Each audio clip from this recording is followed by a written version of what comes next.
going on, guys? Welcome to another edition of Analytically Correct. I'll never say it right the first time. I was waiting on it. I was like, does he have it this time? I used to make fun of Brett every single time because I'm like, is he ever going to fucking get it right? No, never going to get Analytically Correct. We're over here at Public House on University, connected to Shamrock Liquors. Watch on Facebook, Twitch, YouTube, all that good stuff with Rob here, Marty. We're gonna start, I think, this week talking about the Russell Westbrook trade. Oh, here we go. I got mad because obviously we do the podcast on Tuesdays, and I came in on Wednesday night. I'm at work and I was like just getting killed, and I wasn't able to check my phone. And my manager's like, "You don't know?" And I was like, "What happened?" He's like, "He got traded."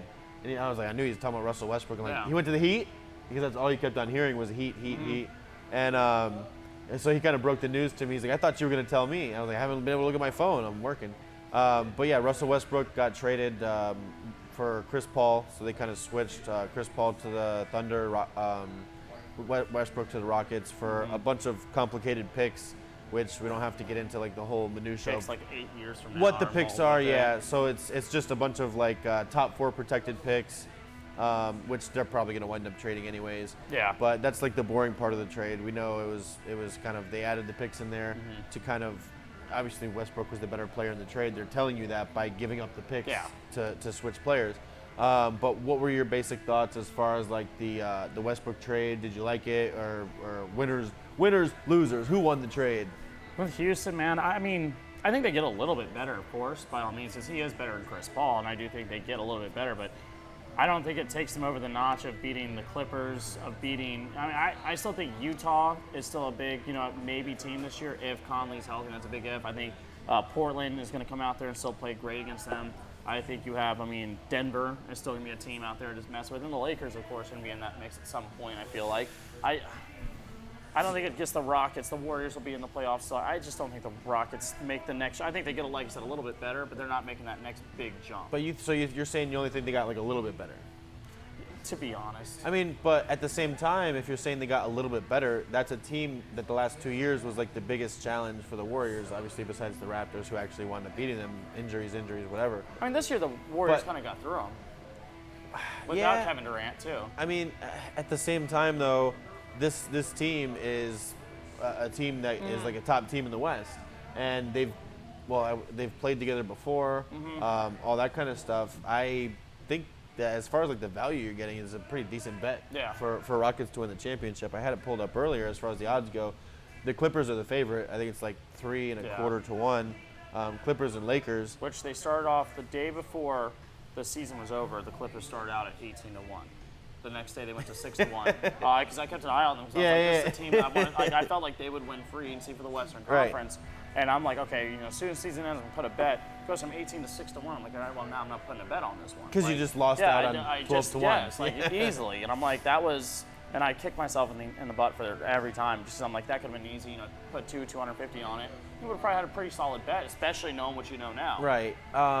I don't know. I actually really like the trade. I think they'll play better than. I think because they're friends, they'll make it work. Yeah, well, everyone's kind of saying like, oh, usage rate. These guys have like 2 of the highest usage rates in the league. All that kind of stuff. I understand that, but at the same time, when Chris Paul first went there, everyone's like, how are these guys both going to coexist? Yeah. Like with the ball and everything like that. And that worked out pretty well. So you're pretty much getting a younger, more athletic point guard. And everyone's worried about usage rate. The only thing I'm thinking about when I think about these guys playing together is everyone's like, oh, Westbrook's not going to stand in the corner and wait for the ball to get passed to him. He's not going to have to do that. No, he's going to. Westbrook can bring the ball up, and he can drive and kick to Harden. And Harden's not going to have to do the step-back threes. If he's that good at step-back defended threes, how good is he going to be with Westbrook, an MVP caliber player, driving to the rim and possibly kicking it out to him for a wide open three? I would much rather Harden take the ball up the court and let Westbrook be a slash and let him cut, let him move in through there. You could do either one, but depending on who you're playing and the flow of the game. But I think Martinez, my friend, I knew he'd start up. if any coach can figure it out, I think D'Antoni can figure it out. Another level, I like the way they're going to play together. I think it's going to work out. But another level to it is just like, how are the Rockets always in the mix every single offseason. They have the assets to give away. I mean, right, but every single offseason, no matter what it is, like nobody was expecting this year. It's like every single year, I want a GM like that, where it's like every offseason, no matter what's going on. They 2 years ago they almost beat the Warriors. Last year, you don't think it was as close as I thought it was. No. As good of a team they were, but he's not just content. Even though the Warriors are kind of dismantled now, but he's not content to sit there and be like, okay, we could have been the 2 seed. Yeah. We wanted. He's not content. He's going to go out and make a trade and get out from underneath these contracts. Their luxury tax is killing them right now. I mean, that Russell Westbrook contract is not a contract that I would want on my books whatsoever. But then again, if you win a Chris championship, Paul's it's worth contract it, though. wasn't worth having on the books either. So if you're doing a swap of contracts, I would take Russell because Russell's obviously better. Right. My biggest hope is Russell realizes he can't shoot a 3-ball and he tries to stop doing that as much. Yeah, I mean, he just shoots under 30% from the 3-ball. So if he can stop doing that and just actually more of just like get to the rim. His free throw percentage was his lowest this year as well. It's just I don't know, man. The whole Russell Westbrook thing. I get the craze. I get the love. I'm excited about it. I can't wait to watch these guys play together. It's just he's a volume era guy in my opinion. I like Harden more because he's a better offensive shooter, a better offensive scorer. But I do like them together because I feel like those two as friends will find a way to make it work together. And if they keep Capella and PJ and everyone else, that's a good group. Right now, their starting lineup is going to be Clint Capella, Eric Gordon, PJ Tucker, Russell Westbrook, and James Harden. Yeah. So you have 2 MVPs. It's like, I mean, it's similar to the Warriors if you think about it. I mean, Capella everyone's kind of down on him now because he had a shitty playoffs, but that guy was like in the talks of getting, if he went into free agency or anything like that, he was going to get a huge contract. Yeah, he had a huge year the year before this last year. And then you have PJ, who's I think the team is a solid group, and it's going to be the bench you're going to need, obviously, to help out. I mean, you're going to need a good bench because when you look at some of the teams, there's some, like I said, I look at the Clippers, and I just don't think there's a team in the West really contending with the Clippers this year because defensively, I think they're as locked down as it gets. I get people are talking about the Lakers, but the Lakers are old. Like, it's an old group coming in. There's a lot of older veterans. LeBron is not young. You just have a lot, and every, all these rosters you're seeing of the Lakers, like that they're showing what the team can look like. Right. If you ever have a roster with that, when it goes from starters to bench, and if I ever see Kyle Kuzma on the bench on that roster, I think you are an idiot. Like, what somebody said that? Or if you go on the social media, you see it all over. A potential roster, there's some rosters that don't have Kuzma He's the third starting. best player on the team. Kuzma arguably should be the most, Kuzma should be utilized a lot this year. No, there's no way he doesn't start. If he doesn't, he's going to start. I think it's idiotic for anyone to think that he wouldn't start. But you will see these rosters all over the place that say they will not. Pierce got stabbed 11 times and came back to be the best ever to touch pass behind me at LA Fitness. I love Parker. That is ridiculous. What is he behind me at LA Fitness? What does that mean? Pierce, because I guess when Parker's at LA Fitness, he is the best to ever touch a basketball. But when Paul Pierce came back, he was right there with him. But he's talking about playing rec league. Parker had the nod. Parker is Kyrie Irving if he was 5'10" and not nearly as athletic.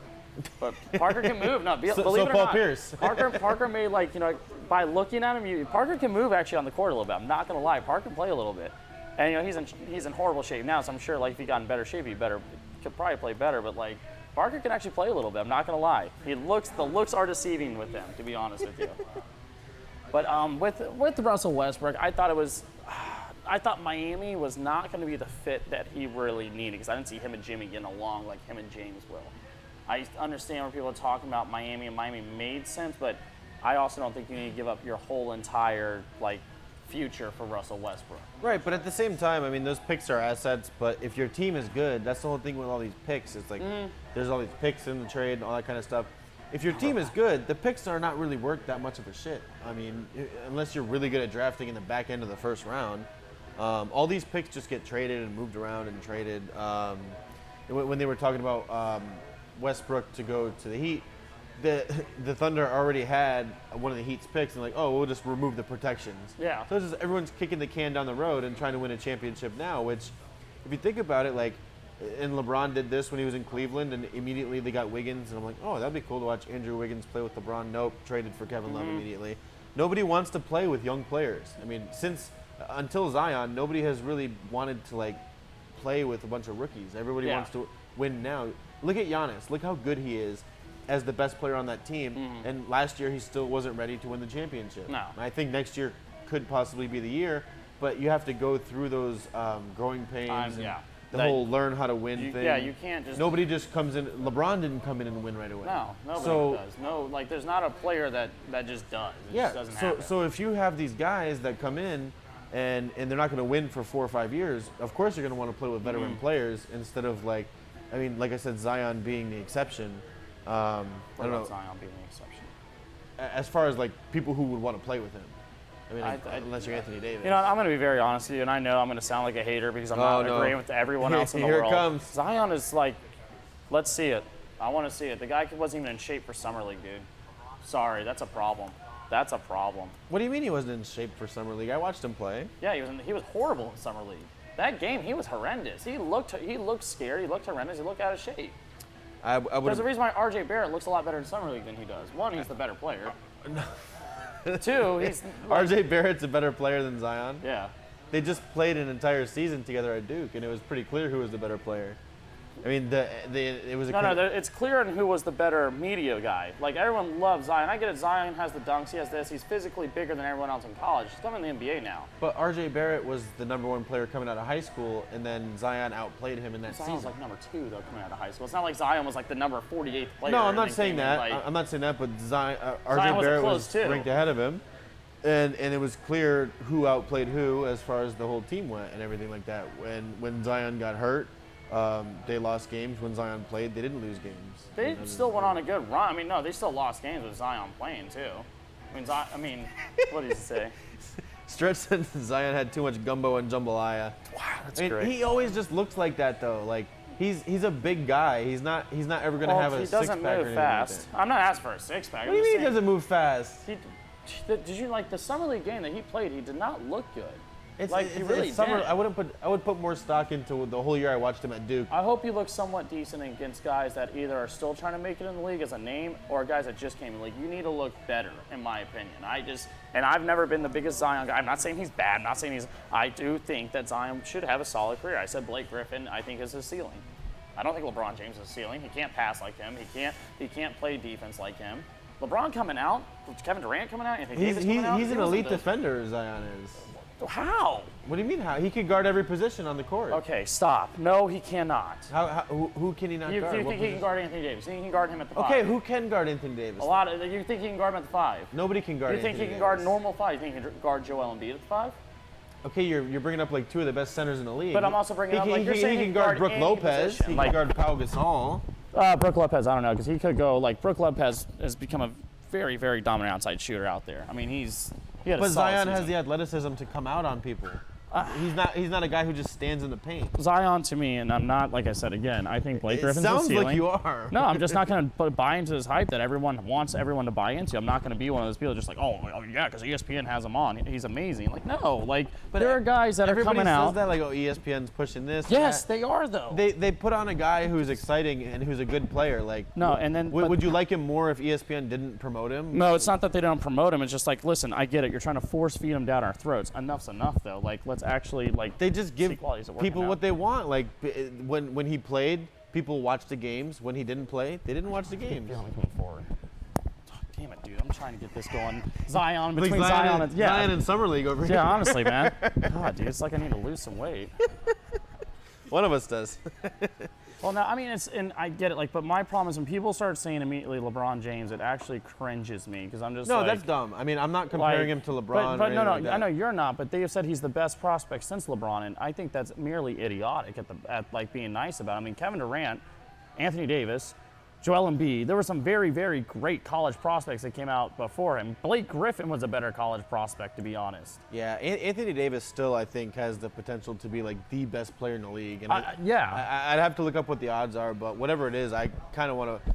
If he stays healthy next year, there's a good chance that he can win MVP. And I think he was healthy this year. I just think it was New Orleans because New Orleans had the you had to play him thing. You couldn't send him out where you're going to be fine. So they gave him like the 20 minutes because I thought this season really sucked for him because it's kind of a wash of a year for him. It was just like this year was nothing for him. I think the year before, and it's funny because now he's going to play on the Lakers, and it sounds like a douchey thing to say, but people who watch basketball already know about this guy, and even like people who don't watch that much basketball still know about Anthony Davis. Yeah. From Kentucky and everything like that. He was a Calipari guy. But and almost it's like now you're playing on the Lakers. You're going to be in more primetime games, and people are really going to see like how good this guy is. Yeah, because it was as the good only as reason why the Pelicans got on ESPN was because as good as he was.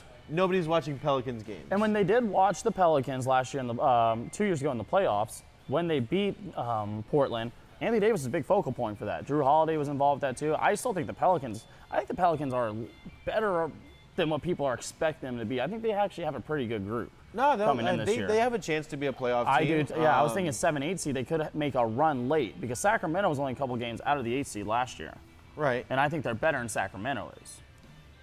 Well, I mean, as far as you were just like disrespecting Zion. I'm not disrespecting him. I just refuse to be like he's like Jesus Christ reincarnated. Like I just don't. I didn't say that. I know you didn't, but like what you and I haven't like, and I completely see your point. Like I'm not saying this is you. I'm just saying like the general public with Zion. Like if you say one thing negative about Zion, it's like, oh, you're a hater. You don't believe. No, it's just I'm a realist I can get it. I mean, but the only thing that you haven't said so far is about his shooting. Like if you want to criticize anything about his game, you can say his shooting and everything like that. I mean, it's kind of given.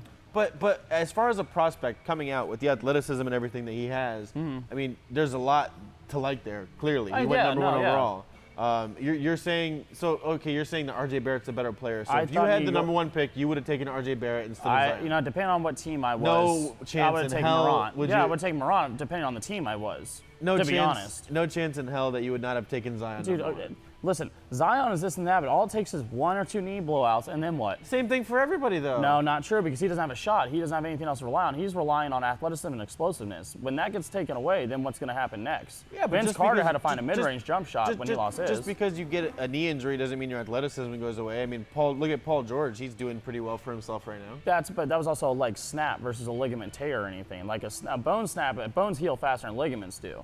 I have to defer to you on that one. Well, I mean, it's just like, and it's just when you are reliant so much on the athleticism, if he doesn't move on to like being able to shoot the ball, that's when I start getting worried. Right, but his shot's gonna get better. The worst he's ever gonna be is right now. Like he's only gonna get better. So he's starting at a pretty good point right now. Like he could be the best player on multiple teams. I mean, if you look at. Ooh, like right now, the best player on multiple teams? If he was on the Heat, would he not be the? Well, no, Jimmy Butler's there, yeah. But all I'm saying is, Bam Adebayo, I think, is going to be an upcoming guy. Better than Zion. Well, a lot of people aren't giving him like that. He is going to develop. I really feel like he's a center that can move, that can shoot. He's very, very explosive. He also plays a position that matters less and less every year, though. But he's also stretching out to the 4 as well now. Like he's just his length and athleticism is going to get him further.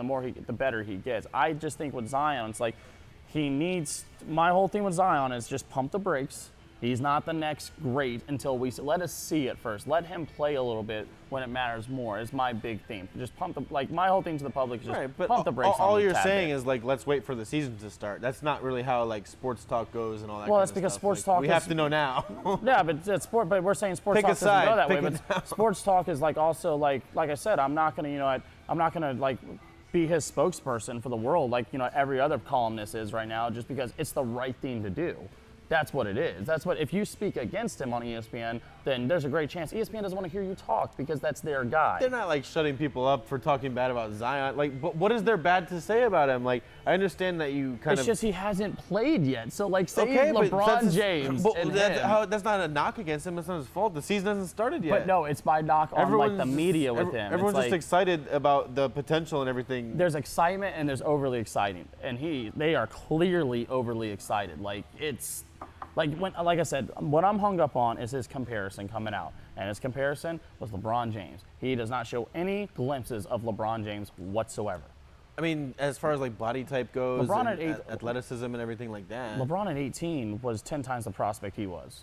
10 times? Now you're getting into like sports talk where it's like he's not even close. Because he wasn't. Like LeBron coming out as a prospect was truly like, wow. Like, and I'm not the biggest LeBron fan. Like, I'm not diehard. I do think he's obviously a top 5 player to ever play the game. But I'm not Mr. Diehard LeBron. Would you just slip the top 5? You just slip that in there? Because I'm not going to go on this, he's the best player in the game ever because his box score. Like, I'm not going to do that. Like, I've seen plenty of times where, he has to leave because he has cramps against San Antonio. Well, his body's different. No, Tony Parker and them didn't have cramps. No, he's just not hydrated. That means he's not properly taking care of his body.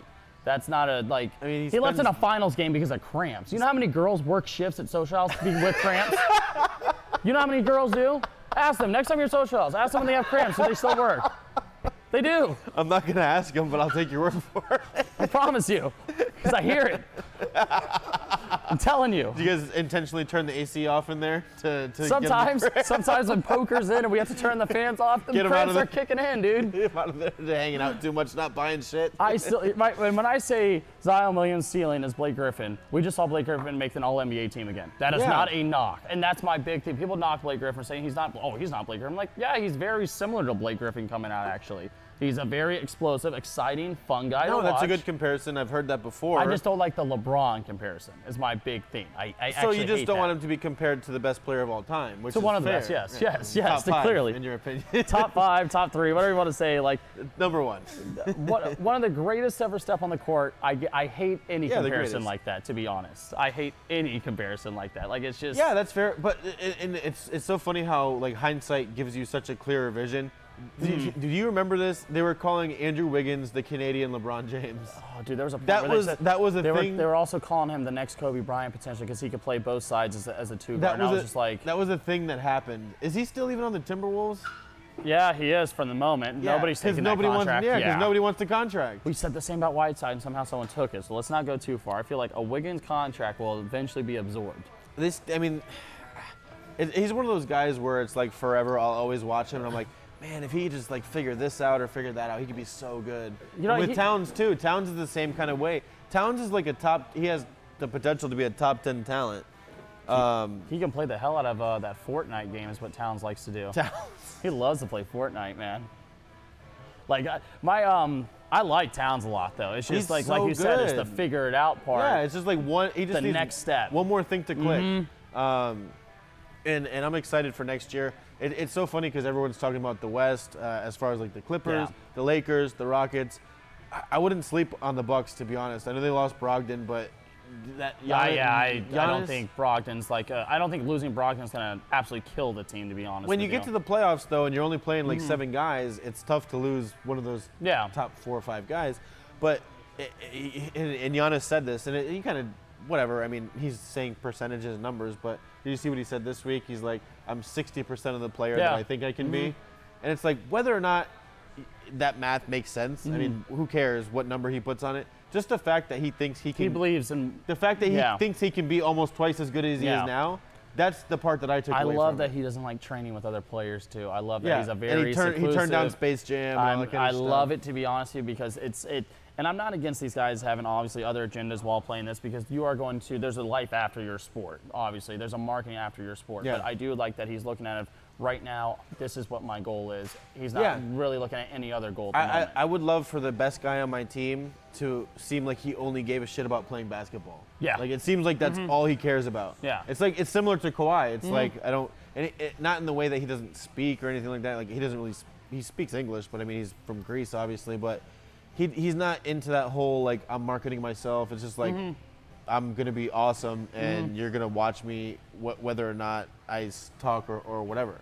The same thing for Kawhi. Like, I'm going to sign with New Balance, which nobody fucking wears except for, like, dads grilling. I'll be honest, man, I saw on 4th of July. I saw the Raptors edition, their Raptors 550 championship series, which I'm looking at the shoes. I'm like, oh, man, these things look awesome. I saw the price. I'm like, yeah, it's not that awesome.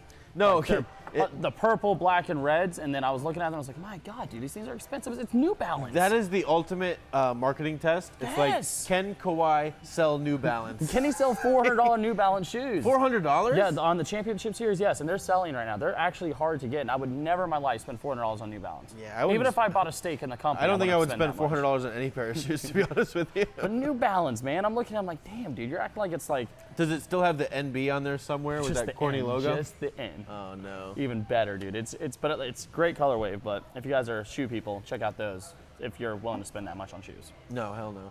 I'm still waiting for my big baller brand shoes to come through. Oh, Triple B.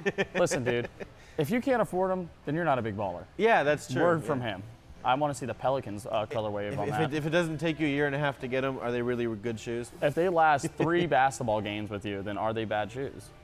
I think Zion should have, or Nike should have a marketing campaign with Zion, to where it's just they sell shoes that are already. Oh, I forgot you hate Zion. I hate Zion, but they already have Zion's probably being made. No. But Nike should start selling a shoe, and it's just a blown out shoe, and your foot just comes out the front of it. Well, Just call him like the Zions. Well, I loved hearing. You know what my favorite thing is about sports, where they tell athletes like when they used to say like, oh, like LeBron, he could have been a tight end because I was like, yeah, he was all state in a two-way Ohio. You think he's just gonna go over he hates being fouled. You think he's gonna go over the middle, get killed by a linebacker on his knees? Like these guys, I get like Zion cannot be a defensive end in football. I get his size says it, but the mental physical, he's not like the mentality of defensive end that's been playing his whole life. And then you throw like Zion in it, it's just a whole nother like mentality. It's a whole nother sport of mentality too. I think they could do it. I mean, yeah, I mean if they were like, I get LeBron if he was, if LeBron was a quarterback, he wouldn't be the worst quarterback in the league. Right now? Yes. Like if he was just to wake up and go play? If he could start on some team. You know his favorite football team is, right?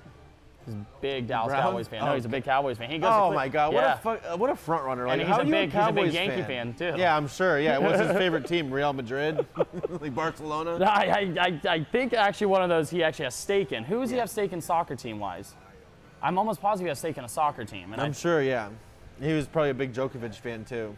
Unless Federer would have won, then he was a Federer fan. More of a Nadal guy. He's not quiet enough. He's more about the clay courts. The flowing hair and the clay courts. You know, I'm all about it, man. He's jealous of the hairline. He's like, those headbands. Remember when he came back, his hairline was like back to here randomly. He's like, wow, you didn't even try to like quietly do it. You just went. Yeah, he didn't have the hairline. He just had a headband line. He kept moving back with the headband. And he's like, hey, wait. He's like, wait, I forgot I'm rich. Let me just fix my hair. And Kevin Durant's got some of that going on too. Like you watch it on TV, especially with the HD TVs now, and it's like something's going on here to where it's like you can see where the real line. I don't know. If you're rich, more power to you. Fix your hair. Dude, I would, even if I'm poor, I'd find a way to get my hair fixed. I just don't think I could do the bald thing. I never thought I was going to be bald. I'm going bald in the back here now. But luckily I'm like 6 feet, so most people don't see the top of my head. Yeah, I'm good. I lost my train of thought. Yeah, it was just.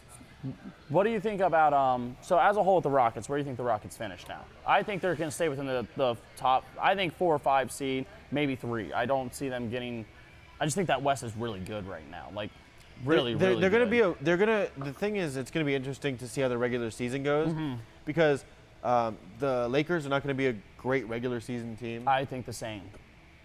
Because Anthony Davis is going to miss some games, whether it's because he's actually hurt or because he wants to do the load management thing.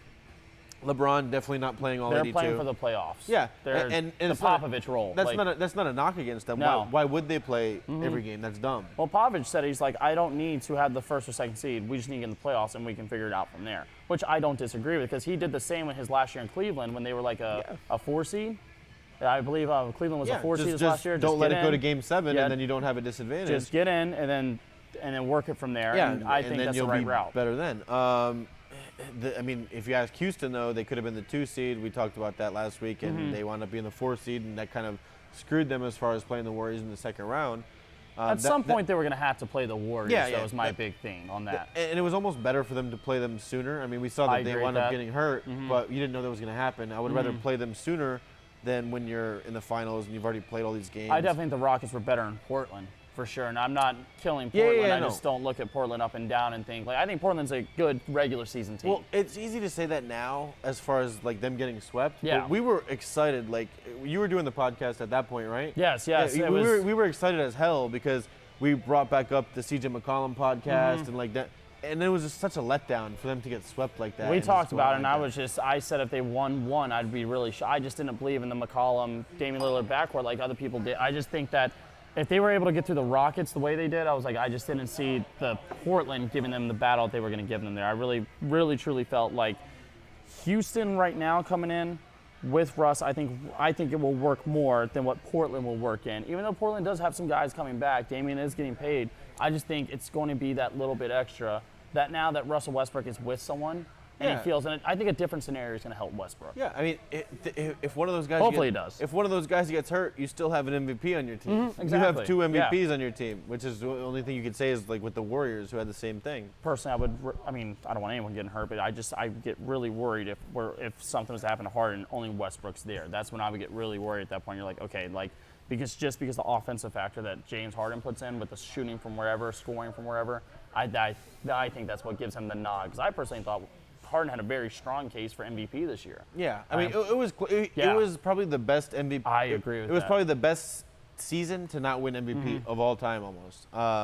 There's been like crazy close races, but I mean, it was similar to Kobe's 35 when he lost to Nash. Like right. it was one of those seasons to where they just went with the other one. Right. And one seeds will typically. No matter who they picked, you wouldn't have been like, oh, that's bullshit. Like, Yeah. It was Yeah. like, okay, that was close, whatever. You'll have your debates, but at the same time, if it would have been Paul, Harden, or him, then you at least could come to an agreement throughout there. I think Paul George was a little bit behind those two guys, Yeah, he but was. it was still pretty close. But as far as we were talking about regular season teams, so the Lakers, I think, are not going to be a great regular season team. I think the same thing for the Clippers. Kawhi is not going to play all the games. Paul George is not even going to play, I think, for like the first month Clippers or two. just have a great unit around it, though, is the thing. Yeah, they beat the Warriors in, I think, 2 games without those guys. Their full unit as a whole is what I just kind of look at. I'm like, I would be shocked they're not a 1 or 2 seed this year. I'd be very shocked they're not a 1 or 2 seed. The only player they lost in that trade was Gilgeous-Alexander. Yeah, he's a good player. Yeah, but when you're getting when you're getting balled, you're I'm just good, saying, like what they did last year, they pretty much are bringing back the same roster plus Paul George and Kawhi. Exactly, and you got to keep Beverly, which was fantastic. But I still don't think those guys, as far as regular season teams, I'm really excited to watch next season as far as all these new players on these new teams. But I don't think it's fully going to be what we're expecting it to be. Like Denver, until playoff time. Like Denver will be a good regular season team. Same thing for you. Same thing for Utah. I really do like Utah though, just because how defensively front they are. And I'm a huge Donovan Mitchell fan. I would like to see if he makes the third-year jump that I think he can make. Right. I think very highly of him. I want to see if he does make that jump. If he makes that jump, that team can really be a very strong team in the West this year, I think. Yeah, he's awesome. I think the Celtics will be a good regular season team next year. They're out because it's kind of like the opposite. It's like addition by subtraction. With Kyrie leaving, they think that what they did without him is something they can repeat. And Tatum kind of spun his wheels last year. Yeah. He as good as he was, he kind of almost took a step back. Maybe not even stayed even. But now it's like, okay, it's almost like the Kyrie thing. It's like, oh, this is my team now. Yeah. So it's going to be like these young guys. Okay, this guy's out of here. We're going to show like what we can do without this guy using up all the usage rate. Especially with Kemba never really winning anything. He's going to be more of a team-hungry guy versus Mike. Because Kyrie already winning and being just a clear-cut number 1 pick when he was drafted and being just the player he was and also being a fantastic player with LeBron throughout those finals. Like, he already had his mindset and his name in the league. It's not like Kemba doesn't have a name in the league, but Kemba at the same time is he just wants success at this point in his career. It's similar to the Anthony Davis thing, Yeah. and Kemba's not on that same level. But as far as people finding out who this guy is, people are not watching Hornets games. Yeah, no, it's no. No matter what you do or say, there are Hornets fans I ain't watching. As somebody who watches a lot of basketball, I did not watch a lot of Hornets games. I honestly, I want to say maybe one Hornets game, and they're playing LA this year. To be honest with you, I think it was about a late game. I still think about Kemba more from his UConn days and that run in the tournament than I think about him as a He was Hornet. a part of the 6 overtime game, right? Was he a part of that or no? Was it? I thought it was. Oh man. The tournament that he had was where he was hitting all the shots at the end. It was like cardiac Kemba. But regardless, he's gonna introduce himself to casual basketball fans this year. There's a couple guys like that. Like I said, Anthony Davis. Kemba's gonna do that too. I think if Denver keeps on getting the coverage, because Denver is that team where it's They're like young, man. It's trendy to say like, you know, I kind of like Denver. It's like, yeah, everybody likes Denver. They're really good. Yeah. I don't like when people are like, oh, Denver's a surprise team. That's not a surprise. We know about they them. Literally Yeah, just they're finished good. second. That's not a surprise. Like, that's not. It's where do you go from there? College football, man. So like, not trying to make the full transition. I see college football's on TV up here, man. But that was a quick transition. I know, but no, just to be honest, because I'm looking at it, I've been watching a lot, looking at the recruiting class. Like, how do you feel about? I really feel, and I know everyone's gonna say what they want about Tua, this and that. He's a special talent. I love Fromm from Georgia. I really want to see what Fromm can do this year at Georgia. Is this like your Zion take, like pump the brakes on Tua?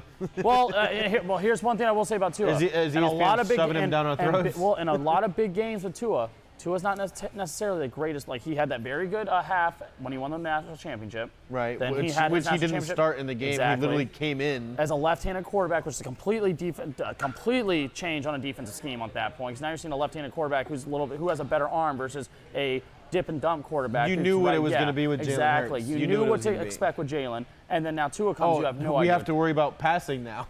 Exactly. Now there's a threat for the ball to move. Yeah. We thought we were playing Alabama, and now we're playing Alabama with Exactly. And when I look at Tua, when you look at a lot of the big games he's played and a lot of the very good teams he's played against, he's not necessarily putting up these outstanding numbers. Like, I really look at Fromm and think that Fromm can come in here this year with Georgia, because Georgia's got a damn good team at the same time. A lot of people are kind of like, they're saying, oh, Alabama's for sure going to win the SEC. No, I don't think people are. I mean, Alabama's the favorites pick, once obviously, again. Yeah. Well, I mean, rightfully so. And yes, but like it's. If you had to bet your life on it, you would bet Alabama. But Florida and Georgia are close to each other in the odds there, and that's Florida I know people do like Florida, but that's my Florida. I'm gonna have to find a because we've only been doing this podcast for a couple of months, and I've never done it during college football season, and I can talk rationally about everything else. Mm-hmm. But college football, like, even you just brought up Florida, and I was just thinking about that bowl game, and I was just like, oh man, fuck. Listen, my thing with Florida too is I gotta find a way to talk rationally when we get around that time. I'm gonna have to like take a Xanax or something when we do the podcast. My thing with Florida is prescribed. I don't hate Florida, but at the same time, I don't want to hear this once again, this top 10 ranking when they lose 3 games. Like that's what I'm kind of tired of. Like one reason why I was really upset that UCF didn't take that 2 at Florida, 1 at UCF series, just because typically those games, because it's a non-conference game, they're going to be played within the first 3-4 weeks. Florida should have a very good record within those times, so they go by strength of schedule. I thought UCF should have jumped on immediately because you have two games in Ben Hill, which helps your strength of schedule, and you have an opportunity to play an SEC team that you never really have an opportunity on. You just pass it up. It was so dumb. USF just took on Alabama on that. For UCF, not even it. Oh man, yeah. For UCF not to take it. To put themselves on the map. If you're gonna hang a championship banner for a game you didn't even play in, and then Florida offers you, and who is UCF to think that they're this big bad football program? Listen, it's the immediate excitement. You can't be okay. You want a home and home. You should be lucky that Florida wants to play against you. You literally get money for going up to Ben Hill for that. So we live in Orlando, obviously, so we have a different perspective about it. We understand what UCF is in this town. Mm-hmm. You know what UCF is in the entire country as far as college? It's Boise State. It's Hawaii. It's Fresno. It's those teams that are like, It's Boise State. Yeah, it's like, that's cool. The small schools getting their coverage. And everyone says, oh, we're not a small school. We're a small conference. Yeah, we're not a small school because of population, but we're a small conference. Right. And I don't believe, because the athletic president believes the AAC should be a Power 6. No, it shouldn't, dude. Shut up. Get yourself into a Power 5. Who says that? Oh, no, they're athletic. Nobody that I want to talk to. No, a lot of people at UCF believe that they're athletic. UCF. So they believe that the AAC should be a Power 6. It's like, no, you need to get in a Power 5 so your recruiting gets better. Who else is in there? Oh, Memphis? Memphis. What are we talking about here? Memphis. They actually have pretty good. They have other good sports. The Cougars? What is this? UConn wasn't. I think UConn's out of it now, though. I think UConn actually just got out of it. The Cougars. Memphis. Well, it's like you're the remnants of the Big East. Like, at least the Big East had like some cachet. The Big East and the Conference USA mixture. Yeah, and now the AAC, like, people don't even know what that is. I hope Heupel does all he can to get us into the Big 12. Getting back to the original point, it's how do you turn down that game with Florida? Like, oh my God. Okay, go and play them and beat them. The number one thing that they always hear. You're not in the position to haggle. No, at all. Like I said, the thing that frustrates me about it is literally you're going to get a top 10 ranking at least 2 of those 3 years at the minimum. I still think 3 out of 3 years for the next 3 years, Florida will be top 10. Florida. Oh, Florida, okay. Which I thought was crazy for them not to accept because, like I said, if you go to Ben Hill and you beat them when they're number 7 at Ben Hill, your strength of schedule and your talk to getting, and all you have to do is get through your conference now, you have a very good shot of now getting into the playoff because you have that win. Even if you lose, you can still run the table for the rest of it. There's no downside to playing that game. I don't understand whatsoever. I'm with you on that one, man. I really thought, because the fact that USF took on Alabama really showed to me that, they want to get there. Because if they beat Alabama one time, they won't, but if they beat Alabama one time, they're on the map that season. State. Yes, you're on a full-on, because all you have to do is, like I said, for them to beat a top team and then get through their conference, that's such a huge, especially when they have 2 seasons where they were very good. And we're not even talking the disparity in talent of USF, Alabama. We're talking about UCF and Florida. Mm-hmm. It's not that the people who go to UCF are the people who either didn't go to Florida for whatever reason, they want to stay closer to home. The recruiting in Florida is insane. It's SEC, yeah. It's like top 3 states in the country as far as recruiting goes. So the leftover players who either come to UCF or they came here because they like the team for whatever reason. It's not like your other states where it's like you have these exactly where you have to hope, and it's the talent is not that much different. And especially if UCF plays well against Florida, now you have more recruiting helping you out because here you saw us on our national stage, you saw what we did on the national stage, because everyone was, and my knock on the LSU one, and everyone talks about LSU how close it was. They should have beat LSU.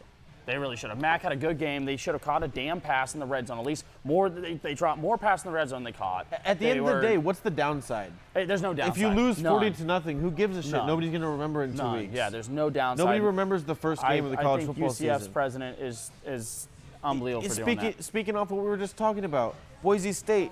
Ranked 25th. This is 25th. They're still going off of those years they had with your new offensive coordinator for the Cowboys, Kellen Moore. Yep, Zembransky was on the Oklahoma game. The hook and lateral play. Yeah. And so they're still riding off of that. You think Boise State is like a top 25 recruiting team? TCU was in a smaller, and that's how TCU got in the Big 12 because they ended up winning and keep going. They had a very, very good team for years. I have no idea. Maybe I don't know the inner workings of the deal. Well, they wanted. Or maybe somebody insulted somebody's mother or something. UCF felt it was insulting not have a 1-1. They felt it was insulting. I'm like, how's that insulting? You? That's my big question. I'm like, who are you? Insulting? This is the most. This is a game, especially with Florida. Florida's going to be a top 10 team for a little while with Dan Mullen. Your biggest alum is like the biggest joke at quarterback in the NFL. Blake Bortles. You did that. You really did that. You're going to upset a lot of people in this area because I say it all the time. He sucks. I'm sorry. I mean, he's a good college quarterback. He's like Tim Tebow, like good college quarterback, but he's not a good NFL quarterback. He sucks. Yeah, but at least Tebow was like a really good college quarterback. Blake Bortles is a better NFL quarterback than Tim Tebow. I'll help out some. Yeah, no, I'm with you there. UCF fans in that way. I'm with you there for sure. This is the first time I'm looking at it. Michigan State's 22. Yeah, how many Big Ten schools you guys have in there this year? UCF's 19. Okay, so fuck us, I guess. Well, it's just look at the matchup. 19. Like I want to see where Florida's at. Florida's got to be at least 8 or something. Oh, did you see this though? So obviously Mackenzie Milton. Yes. He had the injury last year, but Mac also got hurt. And UCF fans who believe in this Notre Dame quarterback, shut up. Stop it. Who is it? He's a third-string quarterback for a reason. Is it Golston? Vernon Golston? Yeah, no, not Vernon Golston. It's like some guy. His last name's Golston. Ohio State guy. But he was like, Notre Dame, if you're a Notre Dame quarterback and you had to leave because you weren't getting the play time, there's an issue, dude. Like, there's a real issue there. Yeah, but at the same time, don't get excited over a third-string Notre Dame quarterback could also be like a first-string UCF quarterback. I don't agree with that, dude. Mac was fantastic. Mac was really good, and he was young. Where was he from? Mac played there last year when Milton got hurt. And the thing with Mac, that's better than Milton, is Mac's got an arm to take it over the top, and Heupel has made that rushing attack at UCF absolutely one of the best in the country because he does by committee and he moves it throughout. So as much shit as we were talking for them not taking the Florida game deal, we're not saying that the team's not good. No, yeah. It's just stupid for them not doing that. Yeah, we're not saying the team's not good at all, but you can raise your profile. But obviously they're ranked 19th. I think this came out before the Mac injury, but also the Milton injury. So if they're 19 without their first string quarterback, what would they have been if Milton came back? Because he was a good quarterback. He was solid, and I don't have any like. I like Mac more. So you're talking about top 15 maybe for UCF if they have their quarterback? What was Florida like? Or they have to be like 7 or 8 or something because I'm going to tell you this. I haven't looked at this, but I think they're probably top 5. I mean, but that's my theme right there because they'll win their first game or two probably. Of course, they're not going to really. A&M's going to be a freaking powerhouse here coming up. Florida's 8 on here. Okay, 8, yeah. So 8 versus 19. Let's say that Florida gets to 6 and then UCF gets to 14 when they play each other. How are you not going to want to potentially see that matchup for your own school to put yourself on the map? I just think as an athletic department, it's unbelievable. Keep going lower. I think you'll find your rivals. No, it just got me excited. Michigan's 6. Okay. Oh, man. They're just setting me up for disappointment. I know it. Oh, Still a little bit further. Where's the other team? No! Ohio. This is NCAA.com. Good old number 3 for Ohio State. Ohio State University. Urban Meyer, Dwayne Haskins, Mike Weber, Paris Campbell. There's a lot of people gone, yeah. Yeah, and then they just take a top 5 like quarterback recruit. Justin Fields. Yeah, great. Awesome. There's that fucking year where it was just like, can I just get away from all these good players at Ohio State as much as I hate them? Like, oh, we lost. It was the year that they had the big-ass guy, all the quarterbacks, when they beat Oregon in the championship. Oh, yeah, when they had Cardell Jones, their third stringer. Yeah, Cardell Jones. Zeke Elliott was the Who was the other two? Cardell Jones. Braxton Miller. Braxton Miller. Second year against and then one other guy, too. And then it was JT Barrett. Yeah, and now it's like, okay, so we lose. But let's remember why that national championship was won. He's doing his thing in the NFL right now. Mr. Ezekiel Elliott was absolutely fantastic. That championship run was what had me sold on him, dude. Like, the fact that he ran all over Nick Saban, ran all over Oregon, ran all over Michigan State, for you to win a championship off a third-string quarterback, that's tough. That's unbelievably tough. They almost just went into it's like in soccer when you go into like a shell defense or whatever. They just kind of like, our team's awesome. We're not going to let him fuck it up, and we're just gonna. And I don't want to relive any Ohio State glory, but because they were the big argument if they should get in that year. There's a lot of people saying they should not get in. They end up just getting in, and they did, and they took Alabama on right away because that was their. I believe the NCAA's way of saying, okay, we'll put them against Alabama and this will settle then get them out things. of there, yeah. And it didn't settle anything. Right. All it did was, I love seeing an Urban Saban matchup. I don't think we'll ever see it again. I don't think Urban's ever coming back to football, as sad as that is for me to say. I sure hope not.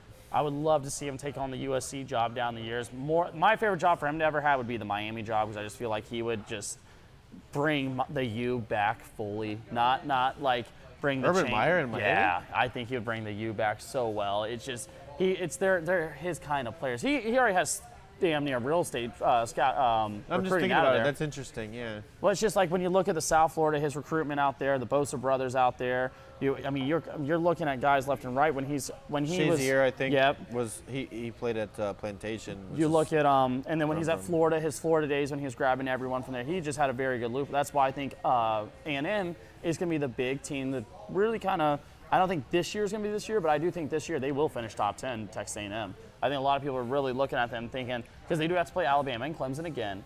But I do think that Jimbo Fisher, like I said, I have a huge respect for him as a coach, even though Florida State fans think he's an idiot or think what they think about him. It's your guys' fault for not paying him what he deserved. Miami's not in the top 25? Really? I mean, not that I see. How the hell is Nebraska and Iowa's Virginia 18? Tech This and is crazy. Michigan and We gotta do how's more. Missouri in the top 25? We gotta do more research before next week, and we'll do like a college football. How's Boise State in the top 25 over them? They just got Tate Martell, which Tate Martell's a pretty good. Oh man. So Boise State is. You know what? Miami of Ohio. And you know what? He would probably still win 9 games over there too. Is this crazy part? So I guess I didn't know this until I just read this. Boise State's playing Florida State in the first game of the season. Florida's playing Boise State? Florida State is playing Boise State. Boise State, okay. I love how college football does that. They'll just throw in a couple like really good games week 1. Yeah, because then you'll go into like those weeks where like the disguise the shitburgers where Alabama's playing like Alabama dude. State Tech. Harvard would beat all these. Parker's still on. I love it. I love it. See, it was more funny when I didn't know what he was doing, but now I know he's just like throwing things out there like to troll and everything like that. Like he's a there's Boston no way College guy. There's no way he believes. No, he does believe in Boston College for some reason. It's kind of weird actually. Like if you're going to bet the under, I'm down. Under 200 yards of passing. What's the over under 3? I'll go under for Boise State games. Well, I mean, I will say this: that Boise State game is not going to be for Boston College game. Sorry. But that Boise State Florida State game, Florida State's not going to run away with that. I don't believe in little Willie Taggart at all. I don't believe that his offense is what everyone says. I mean, here's my issue with Florida State fans. They're like, well, this isn't his team. This isn't his recruiting class. This is the best recruiting class Willie Taggart's ever touched. Jimbo Fisher was a consistent top 5 recruiting class on a consistent basis. So for Willie not to make a top 5 recruiting class work, that's on you. It also is something where like some of these schools recruit themselves. Yes. Florida State, like I said, I don't think it's so. When we're talking about recruiting, it's Florida, it's Texas, it's California. Yeah. Maybe Georgia's in there. Maybe Pennsylvania, Ohio. But we're at least guaranteed top 5, top 3. Yeah. If you're getting the second or third tier players, that's better than a lot of states' first tier players. Yeah, exactly. And Florida State is going to recruit itself because we're seeing it now in the NBA. We're seeing it now in college basketball. These alumni, these players who played there, their kids are going there. Exactly. Yes. He had 2 top 5 running backs with Cam Akers and Jaquez Patrick last year, and he couldn't run the damn ball. And I don't want to, like I said, I don't want to hear Cam this isn't my Akers team. is going to be sick this year, though. I mean, I just get sick and tired of hearing FSU fans giving all the excuses. Like, no, you guys just don't want to admit that Jimbo was a lot better coach. You guys are absolutely ignorant for thinking that he wasn't worth keeping around. They kind of ran him out of town. I mean, well, the thing is when you see a school like Clemson give Dabo this, give Dabo the facilities he wants, gives everything he wants, you have to do the same because that is your next big competition right there. Especially when you're a town Yes. when you're in a town like Tallahassee. Yes. All Town. you are is Florida State. Yes, that's it. There's That's nothing it. else. People forget you're the capital of a state. Orlando is Disney and UCF and other things. Mm-hmm. Florida State, I just went there for a concert because I didn't realize how far away. Oh my God, the Tallahassee drive. I had two options. I had Gainesville and Tallahassee. Oh, you should have taken Gainesville on that drive. And I waited until they sold out. And being like a terrible geographer or whatever you call it, I'm not good at geography. Is my point. Also at words. Apparently. Oh, that's a little much right there. Sorry about that one. I can't agree with that stretch Dabo over Jimbo. But so I didn't realize how fucking far Tallahassee was. It's almost not even Florida anymore. No, it's not. It's South Georgia. It's a different type of Florida. It's just because they draw the lines different. That's considered Florida. Yeah, it's South That's Georgia. not Florida. No, it's not. I'm like, what are all these fucking hills? What is this shit? It's damn near Southeast Alabama. Yeah, Anyways, the drive. My point is, if that's all your town revolves around. That's what you are. Like, And for you to not give Jimbo the exact facilities everything he wanted after he gave you everything you guys have wanted, multiple ACC titles, a national championship, just a consistent football program. His winning percentage there was unbelievable. Like, for you to not give him what he wants, as a unit, you guys are idiots. everything there just looks older. Yes, it does. It just looks like it was built when Florida was first their built. problem is they think, well, we're Florida State. You'll come here because we're Florida State. No. The new way of recruiting. You think somebody who lives in Miami is going to want to go up to like you said, South Georgia? Yeah, and the only reason why they did is because you had a very good recruiter in Jimbo, and everyone wants to run on Willie. Well, Willie was at Oregon. Willie was just part of an offense. He was under the Chip Kelly wing. See what he's doing. What's he doing? Wes Welker, Jerry Rice. Wow, that's actually really disrespectful. I don't even think my computer would allow me to type No, that. yeah, I told you what he's doing. I think my computer would actually malfunction and low-key blow I up. didn't want to respond to that. Like Wes Welker, the only thing he has over Jerry Rice is, concussions. I mean, got that a little bit late. Because, here's the thing about Wes Welker. He wants to talk about Wes Welker. If Wes Welker could catch a ball at, past 5 yards, they would actually have 2 more Super Bowl wins, too. Yeah. Like, Wes Welker's ability to not catch a ball past 5 yards is kind of the reason why they could not continue to beat the Giants. Like, it was actually kind of annoying. Say that too. It's like, oh, they should have won these extra Super Bowls. They should have also lost. They also could have exactly. They also could have lost a couple of them. Seattle, it doesn't work like that. Atlanta. Yeah, it doesn't work. At like least that. those two. Like, I thought Seattle was definitely the. I'm not even looking at it. I saw it. I'm just gonna turn it off now. You block this guy. Danny Woodhead. I think Parker's stronger than Danny Woodhead is, to be honest with you. Brady thrown ball by Brady. You'll always say that, but if it hits both your hands, Wes Welker's the exception that, it doesn't count for him if it touches both his hands. Yeah. But I don't know. I was, when you look into college football this year, I do believe that it's going to be your Final Four. It's going to be a lot. I'm not as sold on Ohio State because I haven't seen Ryan Day yet, what he's really going to do yet. Like I said, I do think Day is a solid young coach, but I do believe obviously it's going to be Alabama. I believe Georgia will be in there. I believe it's going to be a 2 SEC playoff again. Clemson, they have the best young quarterback we've seen in a long time, I believe. I don't really think Lawrence is going to take a step back considering the talent around him and also the defense they continue to bring in over there. And then that 4 seed, man, that's... Oh man, if we're at the Big House this year, I might have to go. I might have to go to that Notre Dame game. I'm gonna have to go to one of these. I hope Notre Dame. I've never been to a home game at Michigan. My buddy and I actually were we're checking out the Oklahoma-Texas ride, which Oklahoma getting in that again with Jalen Hurts, and Texas believes very heavily in themselves. Go figure. Every year, Texas. Every is year, win the Big yeah, 12. exactly, because we're Texas. Like, dude. Okay, Vince Young, yeah, we get Yeah, it. like Colt McCoy. Like, come on, not hearing it. Decent. Case McCoy and Jordan Shipley and the Shipley brothers, the guys were there for 8 years. That was kind of cool. That was they kind became of doctors over there. That was kind of a cool story. Like the brothers play with each other, and then the younger brothers play with each other. Well, yeah, because the brothers like 7 years apart and still got to play with each other somehow. It made no sense. It's in the Big House this year. I might just quit my job and go to all 3 of these games. You know what the best part is? Better than Ryan Nolan. It's Nolan Ryan Parker. Please, come on, man. He's last name first. Last name first. Michigan plays Notre Dame at home. Oh, oh my God, it's setting up so perfectly to disappoint me so bad this year. I don't know, man. Urban's gone. We played Notre Dame at home. Michigan State at home? We play Michigan State at home, and we play Ohio State at home. You guys don't have Urban out there anymore. I'm going to move back to Michigan for those 3 months. This is the year and of then you know Harbaugh. what's going to happen? We're going to lose to Iowa in like the 3rd week. Dude, Iowa's been pulling off upsets for like 4 years in a row now on people. It's actually really annoying what Iowa's been doing to people. Well, I mean, speaking of Iowa, we had T.J. Hawkinson. That was awesome. The Lions drafted him. You were talking about earlier about Ohio State and Zeke Elliott. If you want to transition into a little bit of NFL talk, that you said you really want them to extend Zeke. You don't have any trepidation or like Zero. Just extend him. Zero. Whatever. Extend him. If you don't extend him as a franchise, it's just idiotic. It's so? just he hasn't shown any of glimpses of. He's just gotten better every year. But you don't care that running backs can kind of be replaced. You'd rather just pay. Some can. What if it? Okay, so it's Some easy. can't. It's easy to say, okay, just extend him. What if it was you either extend Zeke or you keep Tyron Smith? Well, Tyron Smith's also on a later, Tyron Smith's I'm contract's saying taken care you're of. gonna have to right sacrifice something. So Yeah, it might not be Tyron Smith. Byron Jones. What if it's Byron Jones? I'd sacrifice Byron. What if it's Amari Cooper? I don't believe Amari Cooper's going to get sacrificed, to be honest. I think Amari Cooper, because Amari Cooper coming out and saying, I'm okay with playing this year and earning a bigger contract than anyone else, kind of shows you that, like, he's on his own goal. I think Amari Cooper's going to have a very good year, to be honest. I think Amari Cooper's more energized than he's ever been. And I hate, and Rob, I'm sorry, I know you're an Oakland guy, but I'm a Raiders guy, but, when he was in the Raiders haven't been a franchise where guys literally go there and feel so amazing about playing with all the time. He's in a different situation. He just was in the playoffs.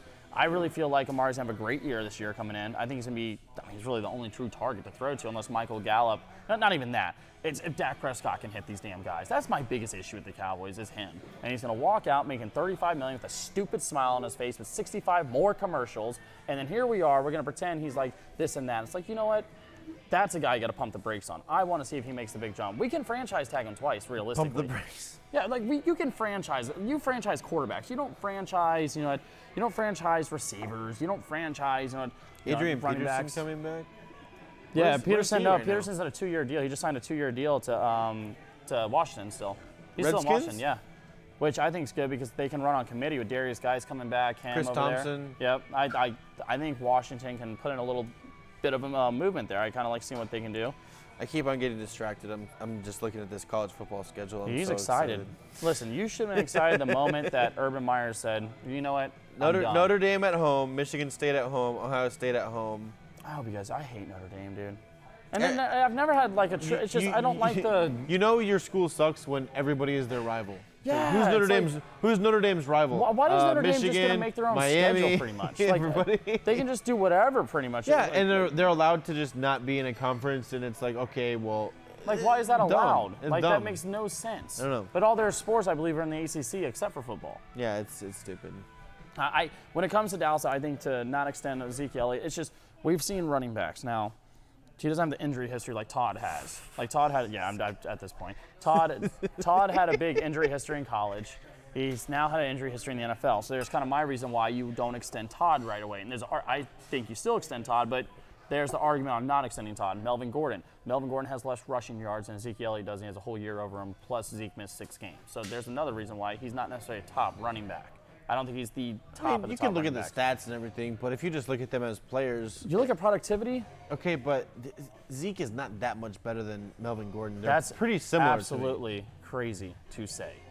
Like you're saying absolutely crazy. You're ranking Zeke 1 or 2, and you're ranking Melvin Gordon 4 or 5. No. I think Christian McCaffrey. I think running backs that have a Melvin Gordon. Christian McCaffrey is not better than Melvin Gordon. I would take him in an offense over Melvin. I would take. I mean, he's Alvin younger. Kamara. He has Alvin less Kamara. mileage. Melvin Gordon was at Wisconsin for a long time. He took a lot of. I'll take Kamara over him. Right, I'll take Saquon Barkley over him. I don't even have my top 5. That's what you're naming as top 5 running backs. Yeah, but what Melvin wants to be paid, because you just said he's not much different than Zeke. Zeke is definitely a top 2 running back. Like, the only argument you truly have is maybe Gurley. Like Saquon, I get he had his year, but Gurley is the best running back if he's healthy. But that's the problem. Zeke's never hurt. Gurley is. Like Zeke doesn't have injuries. Zeke doesn't have an injury history. He's been that's one He's reason. also been suspended for off the field stuff. You have to take that into account. 6 games, but like I said again though, like he has the 4th most rushing yards in the first 3 years, and he missed 6 games and a suspension. Like no, I'm not saying he's not good. That's just my whole reason of why you do extend him over others is because you kind of have to look at it. It's like that offense doesn't work. We saw what happened the second year when there was no Zeke. Dak Prescott couldn't figure anything out. And they had offensive line issues too. They did, and I understand that, but at the same time, when you can't move the ball, and now you know Dak can't throw the deep ball, and you're just going to pack it, because Zeke runs through a packed box more than any other running back in the NFL. I would say Todd Gurley runs through a packed box. You don't have a packed box against the Rams. They actually rarely see a packed box. You have maybe last year, but the first 2 years, definitely Todd Gurley ran through an 11-man box multiple times. He's not run through an 11-man box. Maybe on goal line on a full-out blitz, but Gurley doesn't run through a heavy box consistently. Like Zeke's actually been, since he's been in the league, he's ran through the most packed box consistently because his quarterback can't take the top off the defense. We're splitting hairs as far as like top 5 running backs go. I'm not saying that Zeke's not good, but you can't also give me a concession as far as Melvin Gordon's top 5. No, he's not, dude. What do you mean? He's had like 1,000 rushing yard season. And the other one was 997. But so like I understand that. It was a holding penalty away from 1,000-yard season. I get what you're saying there, but like we're also going on guys that like Zeke damn near had 1,000 yards missing 6 games. He had like 987. Like my thing with like the whole thing with Zeke's awesome, but I'm also saying Melvin Gordon's also awesome. For top dollar, I don't think so. They also have Phillip Rivers, who can throw the ball more than 10 yards down the field. Well, that's my he's not as much of a focal point of the offense. If Melvin Gordon was behind the Cowboys' offensive line, he would do similar things. The Chargers' offensive line is not a bad offensive line. In fact, they had one of the better offensive lines. Phillip Rivers can throw the ball more than 10 yards. Well, that's why I say Prescott really can't. That's exactly why I think that's exactly why you have to extend Zeke, because you have to have that threat with him there to make sure you can go on your because. Like, Todd is not going to have a pack box is the fact that you're not going to go one-on-one with Cooks. You're not going to go one-on-one with what's his face on the other side as well, Woods. You're not going to go one-on-one with those guys because Goff can throw the deep ball. He can take the top off the defense. I'm not saying don't extend Zeke. All I'm saying is Melvin Gordon also deserves a similar contract. It's not the pack box thing is a product of if you're going to do any debate, say don't extend Dak. Because Dak is the reason, and they're obviously going to pay him because it's the Matthew Stafford thing. What else are you going to do? I just believe you should. That's a guy you tag. If he doesn't have the year he needs to have, don't give him his contract right away. You can tag. The franchise tag is so prohibitive, though. It's going to be so much money. It is, but so is also it's going to be $31 million. But if you franchise tag him, you have to have a plan. If you franchise tag him, you either have to draft a quarterback because you can't. If you franchise tag him, it's a prove it year. If you franchise tag it, well, he's already proven what he is. We know what he is. Dak Prescott. But that's the reason why I say he needs to be franchised. Dak Prescott's not going to have some crazy year. We know what he is. They said the same about Russell Wilson. We said the exact same about Russell Wilson.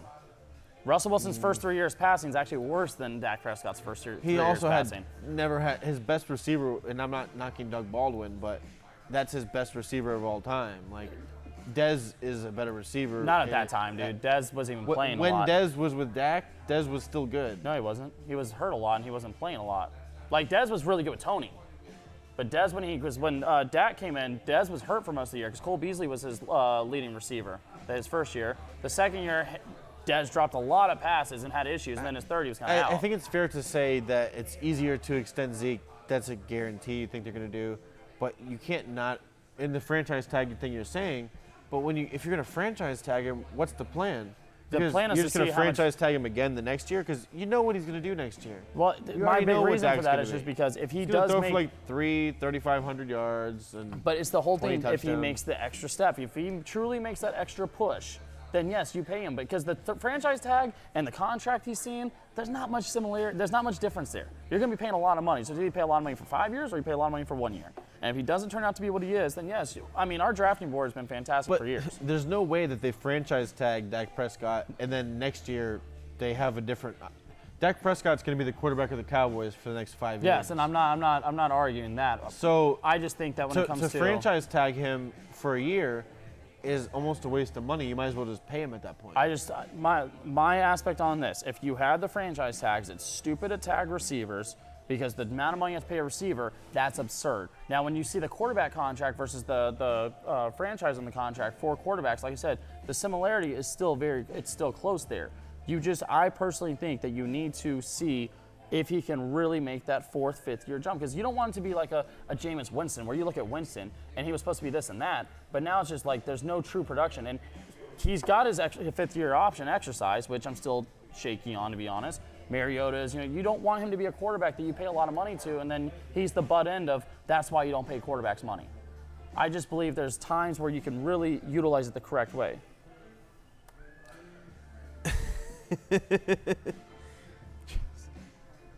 Saquon is better than Zeke. Is that one of KD's burner accounts? Oh, dude, that's beautiful. KD's burner account. Dude. No, so getting into the franchise tag thing, you see the Texans are trying to franchise tag Jadeveon Clowney. Yeah, Jadeveon. As a linebacker. Oh, it saves you like $5 million. He's played 700 snaps at defensive end. He's played more snaps at D tackle. And they're trying to franchise tag him as a linebacker. I saw that. You know what? Why would you do that? Come on, stop being so cheap. Money. Okay, I understand. You're gonna ruin the relationship with this guy, and you're gonna try to save $5 million. I mean, you already ruined the relationship by tagging him. I mean, it's like relationships already get kind of. The tag is not. NFL players look at the tag like it's a bad thing. As long as you don't get hurt, you're making more than you would have made normally. It's fully guaranteed. Yeah, as long as you don't get hurt, you're going to make – and the same thing – so we were talking off podcast before we started about Melvin Gordon, and it didn't make sense to me. I understand that he wants more money. Yeah. He's on his rookie contract. Makes sense. Okay, but look at it like this. He's going to have one more big contract in his career. That's it. As far as running backs go, you're not getting a 3rd contract. No. So – Adrian Peterson's truly an anomaly. So what are you doing as far as like sitting this year out? You're going to get the big contract next year already. The only thing that could happen is if you like tear your ACL this year, and then you don't get another contract. And then you get out of football shape. And I get people like, oh, they're still training, they're in shape. Yeah, but they're not in football shape. Like Le'Veon Bell is going to take a second to get back. That's why he was at training camp, because he needs to get back to getting used to getting hit, getting beat up on. Like, he'll be fine.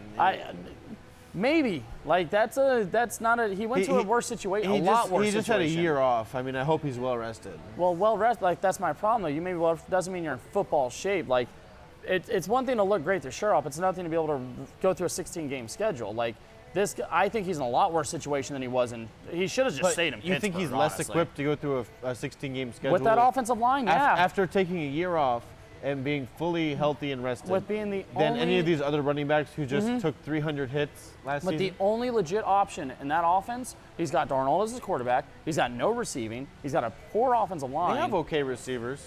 Robbie Anderson's okay. But we're talking about his situation. Like Juju would be the best receiver there. When Juju was playing with Le'Veon, he was the 2nd best receiver.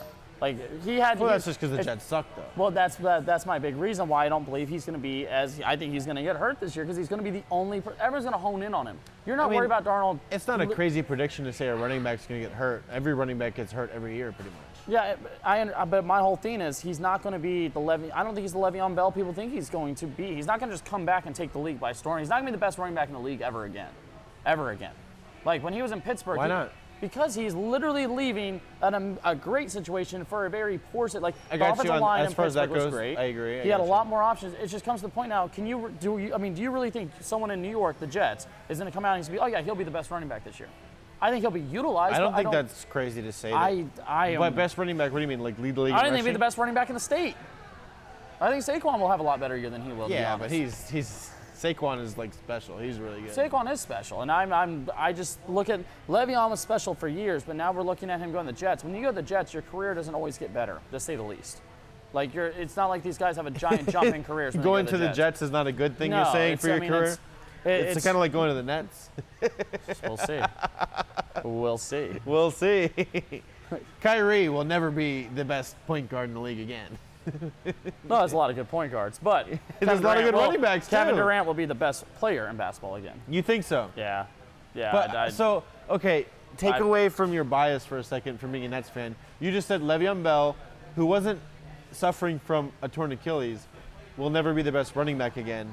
But Kevin Durant will come back and be the best player in the league again. Yes, you want to know why? Because Kevin Durant cares what I want to know people why. think about him.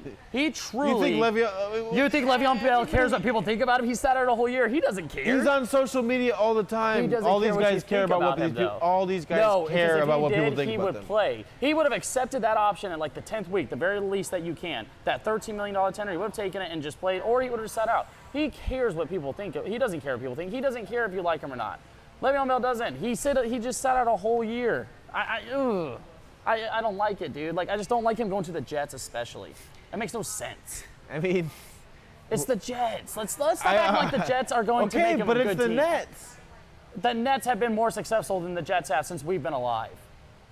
No. Yeah, they've been to two finals. The last time the Jets were in a Super Bowl, you could smoke cigarettes in the locker room. The Jets went to 2 AFC championships. AFC championships, not championships. There's a difference there. One game. That's a huge game. What are you talking about? One game. It's not a huge game. Dude, yes it is. If you go to the AFC championship is not comparable to an NBA finals. No, it's not. It's one game. No, because like if Phillip Rivers could make a Super Bowl. With Mark Sanchez. With an amazing defense too, though. Let's not. Yeah, of course. Defense is fantastic. Not. But you're saying like the Nets are all higher above. No, I'm not saying that. You're just trying to compare the Nets and Jets' success, and I think it's absolutely disrespectful you would compare that because. What do you mean? The Nets have been to finals. We have not seen the Jets in a Super Bowl since, and you and I have never seen it. Stretch has never seen it. I don't even think there are people watching that have ever seen it. Like, I really don't. The Mets fan right here, how old are you? Have you seen the Jets ever make a Super Bowl? Because usually Mets and Jets go together. Say it to somebody. So I gotta ask, like, the Jets literally have, you don't ever look at the Jets and think, wow, this will work. And the basketball's a completely different league. You also don't look at the Nets and think, wow, that's a great franchise. Different league. You can have two guys come onto a team. I understand that you're a fan, but nobody's looking at the Nets like, wow, what a great franchise the Nets are. No, but they're looking at that and they're thinking, wow, what a great ad. Nets and Jets success. We're coming from a Knicks fan, man. At least we can win free agency. When was the last time you did that? What? Come on, man. What month are we in? We're talking about the Nets and the Jets? You know what? Whatever. I'm sorry that I wasn't so excited about getting Julius Randle. Forgive me. We don't need to pile on. We get it. Knicks suck. We get it. Let's talk about the best sportsman alive. Ninja or Fort. What? Oh, God. Here we go. Oh, this gaming thing. Yeah, a guy playing a video game is the best athlete of all time. It's the best sports guy. That's a half-ass Yeah, Jimmy sport. Johnson is the best athlete of all time. Half-ass sport. Sorry. And those stupid ESPYs when Jimmy Johnson is winning Athlete of the Year. Like, you fucking kidding me? How? Yeah, you press go. Like, that makes no sense. I don't understand why there not more women NASCAR drivers, because it doesn't take athleticism to push a pedal down. We're on air. I'm not getting into that. No, say it. Say it to somebody. No, we're on air. I'm not getting into the soccer thing. I drive to work every fucking day. I'm not an athlete. I'll tell you that right now. I'll tell you what. If you drive in Orlando every day on I-4, you might be able to qualify as a NASCAR driver, I believe. I haven't been happy since Chad Pennington. There we go. Charles, I appreciate that. Thank you. Glass Shoulder McGee himself. Yeah, but that could be a Dolphins fan, still New too. Jersey. They'll always be. That's fine, man. We can be New Jersey all you want. When I think of the Nets, I think of Jason Kidd. I think of Kmart, Jason Kidd, Richard Jefferson. That's the last thing I think of is Jason Kidd. And when I think of the Jets, more recently is AFC Championship games. Hold on. The Pistons were like their last success was literally like a year after the Nets. Like that team was, I think you guys, what is it, 1-04? You can't. Yeah, we lost in 03. You can't hurt me. My fandom, I know all my teams. All my teams suck. I understand that. I'm just saying, like, you're not telling, we're talking about. You're not telling me anything I don't know. When I look at back to like where we were originally, it's not that I think Le'Veon Bell for a time was the best running back. I think he is not going to see that stage in his career ever again. We made Barry Sanders and Calvin Johnson quit. Barry Sanders was literally the greatest running back to ever to touch two of the best position players of all time quit.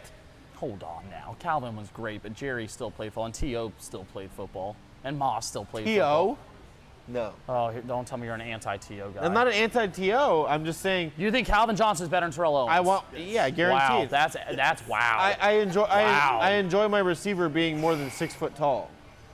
Yeah, the T.O. was like 6'3" and 225. He was a big physical anomaly over there. Calvin Johnson's like 6'6". I get that, and he also catch 2 passes in a season and for a touchdown. Yeah, for 600 yards. Like I'm not trying to like with the worst quarterbacks of all time before Stafford got there. Yeah, no, he was on that 0-16 team. Charlie if I'm not Batch? mistaken. You know who that is? Yes, I do. He was a backup for the Steelers for a I couple don't. years. I wish I didn't know who it was. Hello. Charlie Batch. Oh my God. Charlie Ward. Some of these fucking quarterbacks. Was it? Oh man, and it's not that I'm like, because Barry Sanders, in my opinion, was by far like the greatest running back to ever touch the field. Like I don't think it's a running back that can ever be compared. I would have to thought that. you would have went with Emmitt Smith there. No, God no. Because if we have Barry, dude, Emmitt's record is never there. Barry has 20,000 yards with our team within like freaking 10 years. Are you kidding me? That offensive line. Gaining some respect for you. At But this Barry point. was like the. I thought you were all homerism over here. No. Like, Okay. like Barry Sanders All is right. hands down the best running back of all time. Okay, I don't think wow, there's a question. Anyone who questions that, like, Let's just end it right there. I appreciate that. my hot take is, I'm caught off guard. I wanted to argue. like, I think my hot take personally is, you know what? Orlovsky. What does he say? Oh wow, that's a great one right Forrest there. I like Gump? that. Forrest Gump wasn't a running back. Okay, first of all, he was a Kick return returner. man. Come on now. Oh, so now we're going by nice people. Guess what? Ray Lewis wasn't a nice guy, and I still Megatron love was a him. nicer person. You don't know who he was. Yeah, hold on. He won't could've even beat talk. his wife. He won't even talk to the Lions anymore. Get out of here. The Lions owe him money. He won't even talk to the Lions anymore. He says, "I'm not going there till I get money."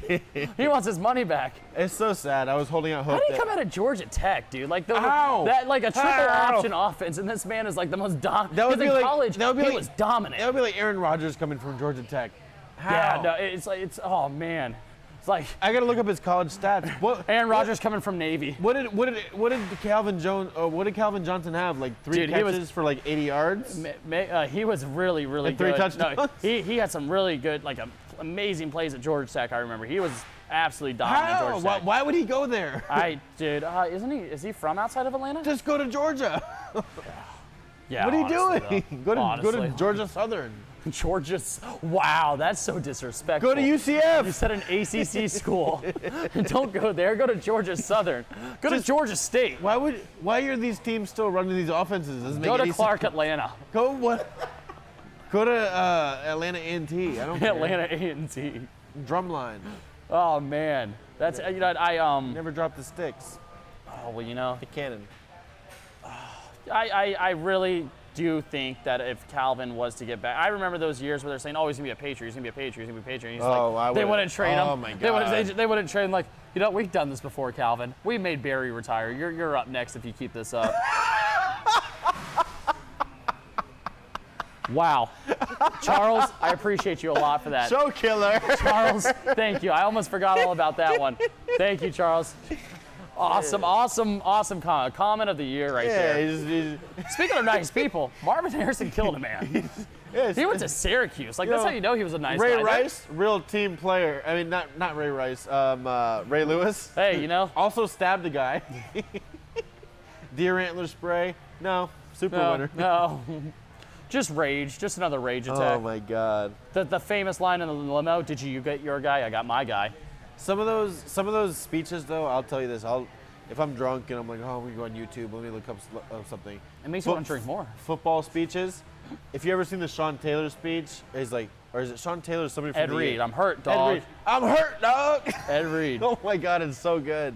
I do. They Before I said go Joe- into work every Friday or Saturday night, I know I'm gonna get killed. I'm just like watching Al Pacino. He's like, I gave up everything a middle-aged man could do. Greatest sports movie ever. Any given The Sunday. inches right in front of your face. Claw with your fingernails. It's the fucking inch right in front of your face. Best sports speech too, and I got a big argument. I said Friday Night Lights was an awful movie. And everyone's like, "How can you say The that?" 20% tip, that's gonna make the fucking difference between winning and losing. But I said Friday Night Lights was an awful movie. I'm like, That's a bad take. Friday Night Lights is great. dude. The quarterback wore number 20. That's how you know the movie was already bad as it is. Okay, that's already a very bad movie. Okay, so then let's go to. The running back couldn't hold on to the ball. His dad beat him. Was it Tim McGraw? McGraw. Yeah, Tim McGraw was beating the hell out of his son. Through the ring out the Yeah, like he had a whole. Okay, I'll give you connection. there's a little bit of holes. The in quarterback the cried feet. like 4 times. I don't need a Derek Carr. Okay. I don't need a quarterback crying All right, left and right. One of the best scenes. and the best player didn't play in the whole movie, but like 3 games. I'm a man. I'm 40. Oh, Gundy. Gundy. Come after me, but I'll cry every time I watch this scene.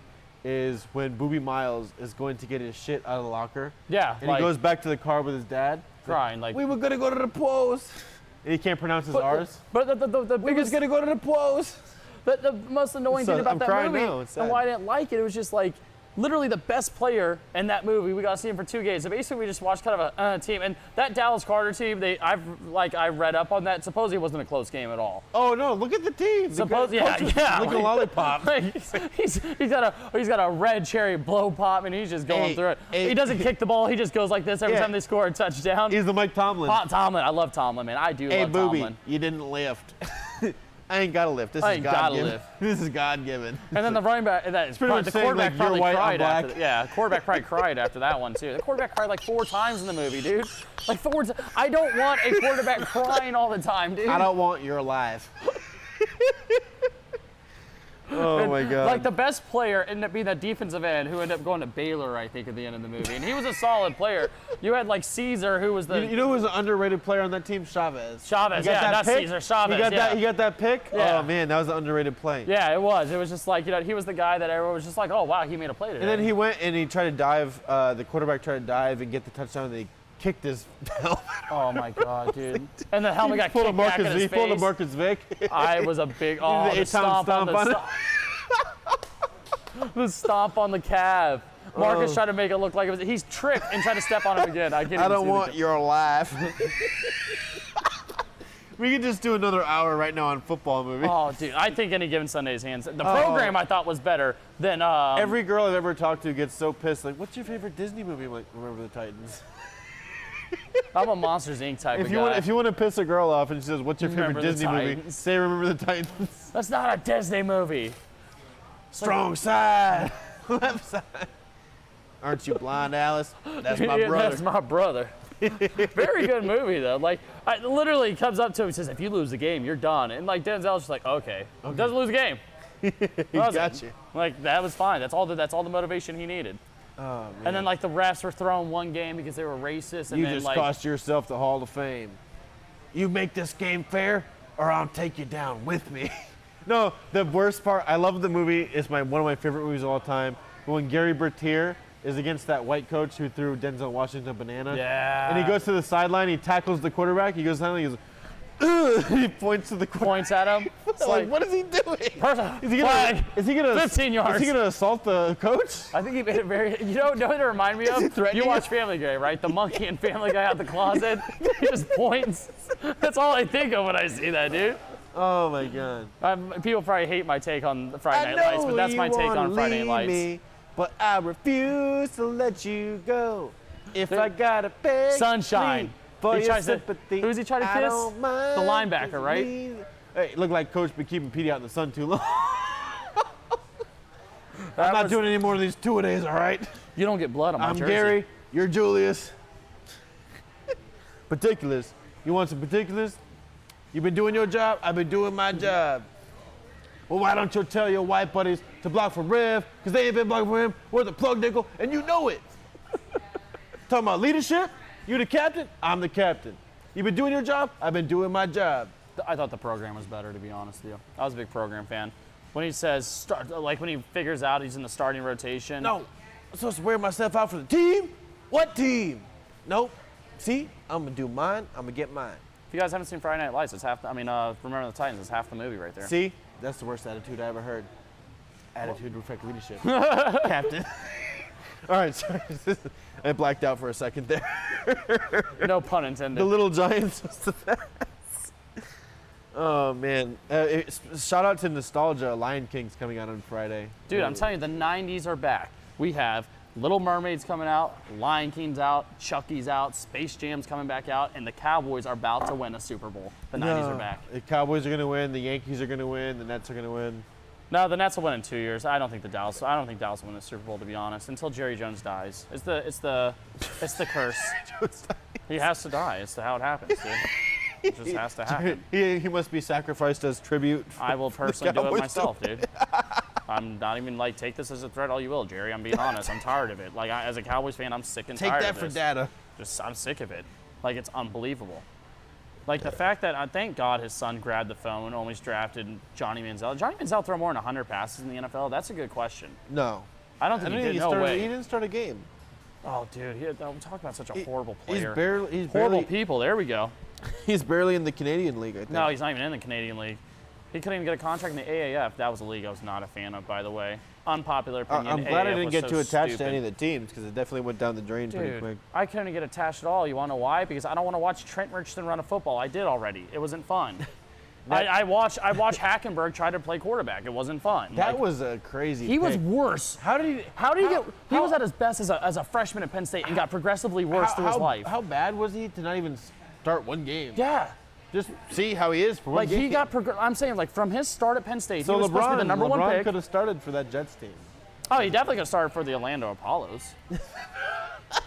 I mean, I'm being honest. Who's the worst? We're about to finish up. We're just going on tangents now. But who's the worst quarterback in the NFL? Who's starting? Andy Dalton's in there.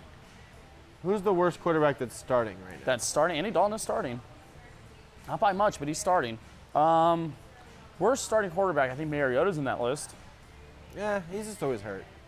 Yeah, but and it's also when he's healthy. It's like, he has a playoff win, so and he was a big reason for that playoff win. But I'm not like trying to. I don't know. I don't think. I mean, if you're the Dolphins, I know you have Josh Rosen. I would take Fitzpatrick over some quarterbacks still. Okay, so you have. I don't know. I'm just trying. Who could LeBron start for at quarterback? Nobody. Stop it. That's What do you disrespectful. mean? Start running the option. He could not. Okay, first of all it takes is one time for him to get hit. He's not going to want to play football ever again. I guess he's in his 30s. That's fair. Even but in his prime, though. It is prime. And his Miami days. By the way, he was linked to the biogenesis lab, and nobody wants to talk about that. But everyone else in baseball was. Clay Matthews was. Basketball threw that under the rug. Who cares? He was at 2% body fat. He was Winstroled out. 2%? That's impossible. You can't be 2% body fat. When he was at Miami? You'll die. When he was at no. When he was at that's why he had his cramps because his body was different and he had like a lack of water. I trust you on these No, the things. only reason I'm saying because like one of us knows about fitness and the other one is a Michigan fan. One's fitness, one can I fit in this? Not to you. That was a complete. I don't actually mean that. You look great. Oh, Nathan Peterman. He's not a starter, though. Nathan Peterman is not a starter. Josh Allen's starting over there. Yeah. But if Nathan Peterman ever starts another football game, I may boycott the NFL. Every time you watch him, it's like it's almost just his name. Yeah, it's like he's just like if he was named anything else, he's like a Best Buy tech guy, and then they just throw him in there. If he was named anything else, it wouldn't be as bad. Like he could suck with the same stats. But just the fact that his name is Nathan Peterman. Yeah, it's just like that guy might win Wimbledon. He's looks not like going to be an NFL quarterback. He has the name of the guy that took the ACT for most of these NFL players. Like that's his name on that. That's what kind of name he has. Like I don't like it. It sounds too similar to Nelson Biederman III, which is from I think Caddyshack, right? Yes. Great movie. Oh man, we're going on tangents now. I think it's that time. We pretty much got everything. Thank you guys so much. If you stuck with us this long, I think the end was better than the beginning. So yeah, we had some. Good for you. Good for us. Thank you guys for watching Analytically Correct, Social House, Public House, Social House, whatever. Social House tonight though. Duck Hunt. Yeah, there you go. Social House. Coming after it. Are we? What kind of like setup do we have this time? I don't know yet. All right. Well, we'll figure it out as we go on. All right. We don't know yet. If you don't know, now you know. We'll tease that. If you don't know, we still don't know. So, thank you guys so much for watching.